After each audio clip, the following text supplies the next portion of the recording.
Mira, hoy os vengo a contar una historia que empieza básicamente así. Papá, ¿hemos llegado ya? No, hijo, no hemos llegado ya. ¿Hemos llegado ya? No. ¿Hemos llegado ya? No. ¿Hemos llegado ya? ¿Hemos llegado ya? ¿Hemos llegado ya? ¡Que no! ¡Dios, Dios! A ver, pues básicamente esta situación en la que un padre se harta de ver a su niño, te pregunta todo el rato lo mismo y llega hasta el límite de los nervios. Eso pasó en 2013 con Mandiant, una empresa de seguridad que sacó un archivo de 80 páginas describiendo cómo un grupo de hackers había estado hackeando a todo el mundo y nadie le hacía ni puto caso. Vamos a por ello.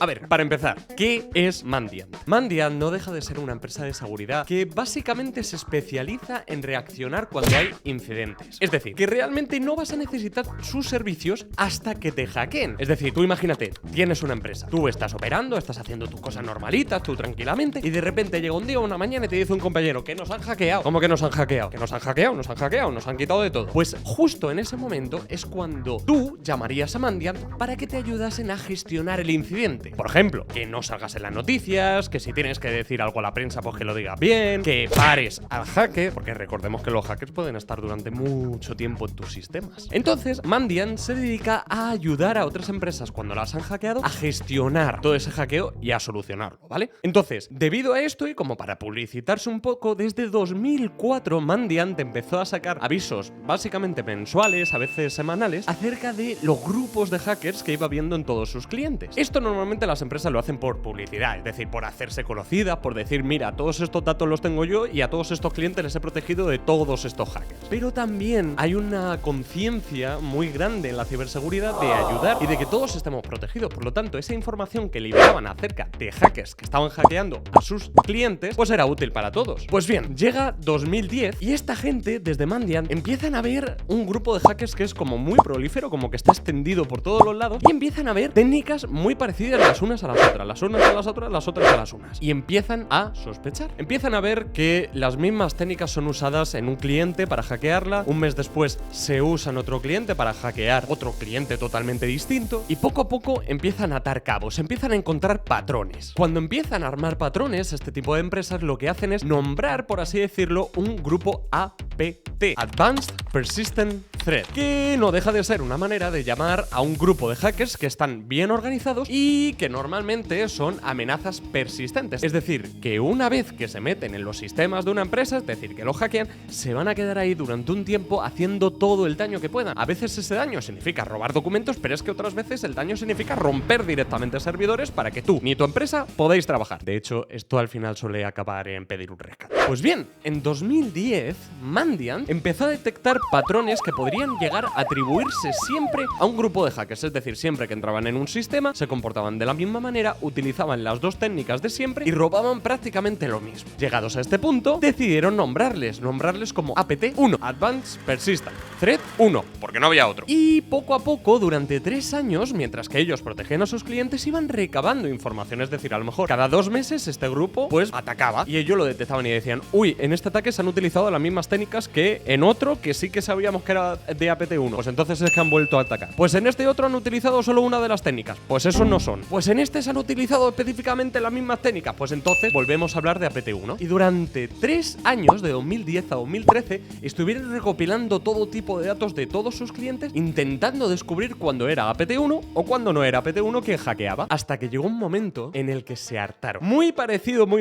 al ejemplo este del padre y el niño, en el que el padre ya explota y contesta de mala manera. Mandiant, 3 años después de ver que estos hackers no paraban de hackear, que no paraban de robar a sus clientes, que no paraban de hacer estragos por todo el mundo, llegaron y sacaron el documento de 80 páginas describiendo punto a punto todo lo que hacía APT-1, cómo lo hacía y dónde estaba. Este podemos considerar que es uno de los grupos hackers más estudiados de toda la historia, gracias a este documento en el que podemos ver cómo se comportan, dónde están, qué técnicas usaban, cómo entraban en una empresa, cómo intentaban penetrar más allá de donde estuvieran en ese momento. Es alucinante. Pero claro, justo antes de publicarlo, Mandiant tuvo un dilema, por así decirlo. Es decir, si ellos liberaban todos los secretos de este grupo de hackers, es probable que mucha gente estuviera en contra de ellos, es probable que otra gente estuviera a favor de los hackers, otra gente incluso intentara atacar a Mandiant en represalia por haber descubierto todos los detalles de este grupo de hacking, ¿no? Pues claro, esto hizo que Mandiant estuviera meses nada más que pensando si debieran o no liberar el informe. ¿Lo hacemos? No lo hacemos, lo hacemos, no lo hacemos. 80 páginas públicas, 80 páginas solo para nosotros. Y al final lo liberaron, pero lo liberaron bajo un aviso diciendo: nosotros desde Mandiant sabemos que va a haber represalias, pero preferimos ayudar a todo el mundo a protegerse contra APT1 después de estos 3 años que hemos visto que han atacado a todo Cristo, más que seguir en el anonimato. Y también en este informe una de las cosas más principales que hicieron fue la parte de la atribución. En la atribución nos referimos a que cuando un grupo de hackers hackea una empresa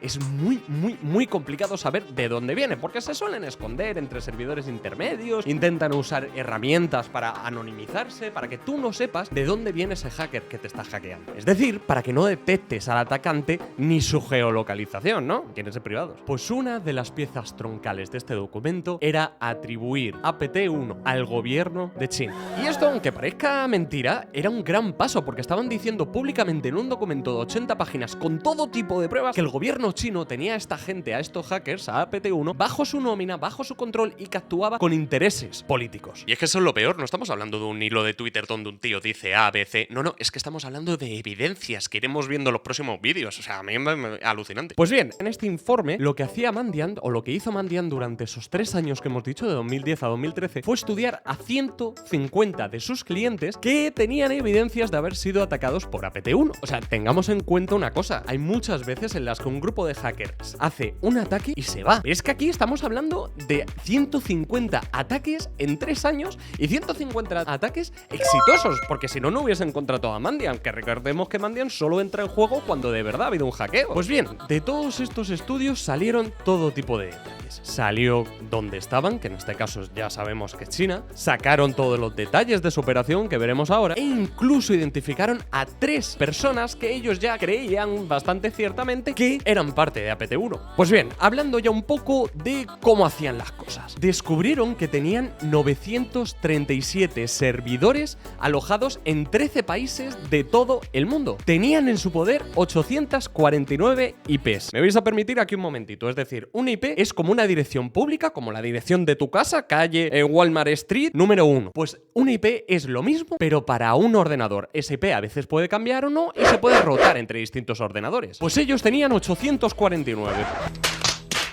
Por lo tanto, lo suyo sería pensar que tuvieran 849 servidores. Pero es que iban rotándolas, por lo tanto podemos llegar a 900 y pico servidores. ¿Tú sabes lo que un hacker puede hacer con 1000 servidores? ¿O cuánta gente tiene que haber detrás de los teclados para utilizar los 1000 servidores? En total, en estos 150 clientes que fueron atacados, se identificaron 1900 ataques. Es decir, a 150 clientes les atacaron 1900 y pico veces. Y aquí empezamos con una de las pruebas de que probablemente era China quien estaba detrás de todo esto. Cuando atacaban desde uno de estos servidores, resulta que utilizaban un protocolo que se llama RDP, Remote Desktop Protocol, que es una aplicación, vamos a llamarlo así por ponerlo sencillo, que lo que te permite es conectarte remotamente a otro ordenador. Es decir, normalmente esos ordenadores que le has hackeado, tú normalmente no tienes un usuario y una contraseña en un ordenador que no es el tuyo, así que para utilizar RDP lo que haces es hackearlo. Pues bien, cuando ya estaba hackeado, utilizaban RDP. ¿Y qué pasa? Que RDP tiene un detallito, o al menos tenía un detallito en 2013, que es que tú, cuando utilizas un ordenador para conectarte a otro utilizando RDP, RDP configura el teclado del ordenador objetivo con el idioma que tú tengas. Es decir, que yo, por ejemplo, si soy un hacker y yo tengo mi ordenador puesto en español, cuando me conecte por RDP a otro ordenador que yo he hackeado por lo que sea,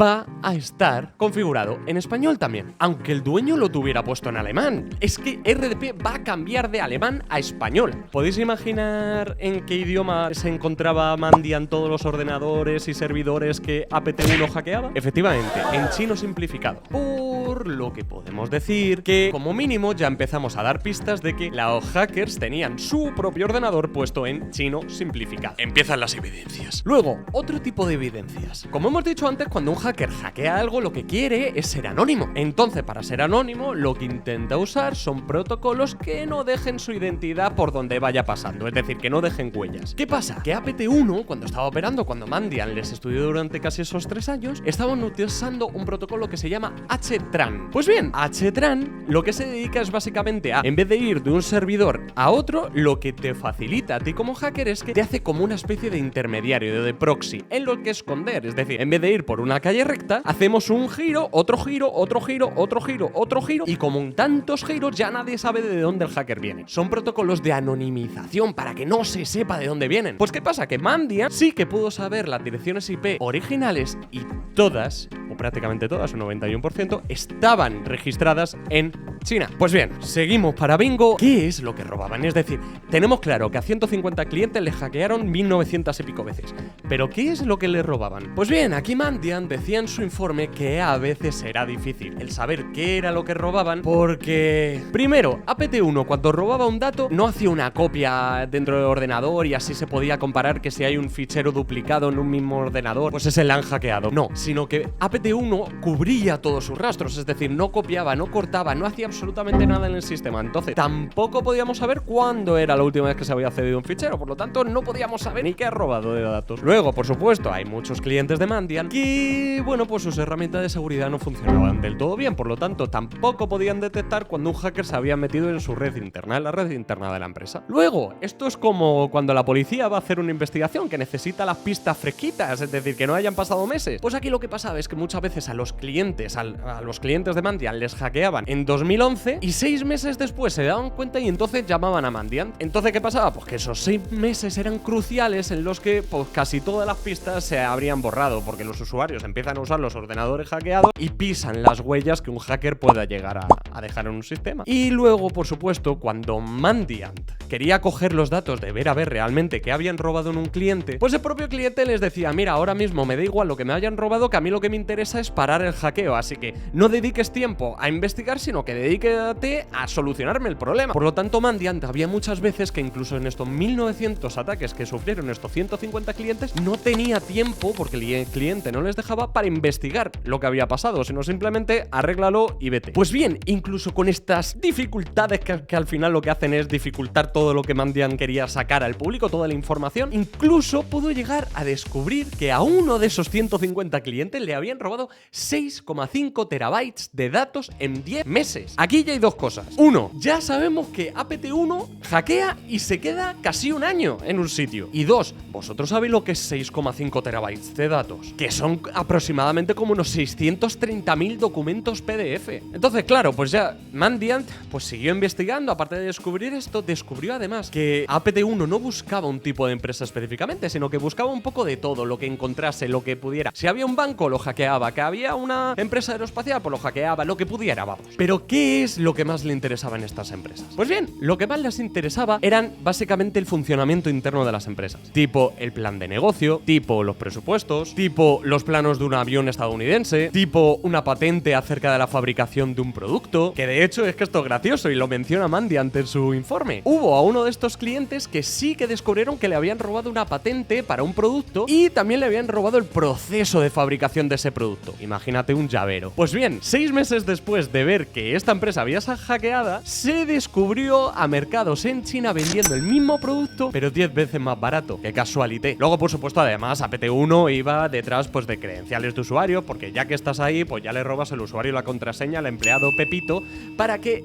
luego, si quieres volver a esa empresa, pues tú como hacker reutilizas y ya está. No te tienes que hackear otra vez, tienes usuario y contraseña para acceder. Pero bueno, eso ya más normalito, lo hemos hablado también en otros capítulos. Pues bien, siguiendo con el estudio, ya sabemos que fue a 150 clientes, 1900 ataques, de los cuales prácticamente el 100% venía de IPs en China, que intentaban robar patentes, que intentaban robar planes de negocio, que intentaban robar el funcionamiento interno de la empresa. Pero bien, ¿hay algo en común en los clientes hackeados? Pues sí, resulta que el 87% de las empresas hackeadas tenían como lengua materna, en el país donde ejercían su trabajo, el inglés. Por ejemplo, 115 víctimas estaban en Estados Unidos, 7 en Canadá y 7 en Reino Unido. Y luego, prácticamente el 100% del resto de los clientes, al menos su lenguaje en el que operaban era el inglés. Así que APT1 iba siempre a por empresas que al menos su idioma fuera el inglés, el de operación. Y ahora sí, antes de pasar a cómo lo hacían, que eso lo haremos en el siguiente vídeo, tú cuando te imaginas un hackeo, te lo puedes imaginar como que te llegan, te hackean, te quitan lo que sea y se van. ¿Y si te digo que esto no era así? ¿Y si te digo que cuando APT1 se metía en los sistemas de tu empresa se podía quedar hasta años? De hecho, es que Mandiant descubrió que uno de sus clientes había sido hackeado durante 1700 días, que son 4 años y pico. Es que tú imagínate lo que puede hacer un hacker en los sistemas de tu empresa o en tu propio ordenador personal durante 4 años. O sea, tú mira para atrás, mira todo lo que has hecho durante 4 años. Los pagos a bancos, PDFs que tengas en tu ordenador, excursiones que hayas hecho, fotos tuyas personales. Pues todo durante 4 años accedidos y robados por el hacker. Párate un momento a pensar el daño que hace eso a una empresa. Pues bien, no quiero dejar este vídeo excesivamente largo, así que vamos a dejarlo para el siguiente. Pero en el siguiente vamos a ver principalmente dos cosas. Uno, vamos a ver las técnicas de hackeo que usaban para entrar en las empresas. Y dos, vamos a ver el flujo de cómo hackeaban y cómo iban engañando víctima a víctima hasta que llegaban a lo que querían. Así que nada, sin más, espero que el inicio de esta serie de APT1 os guste. Os dejo el documento de Mandiant por aquí abajo en los comentarios o por donde sea. Y espero que nos veamos en el siguiente. Adiós.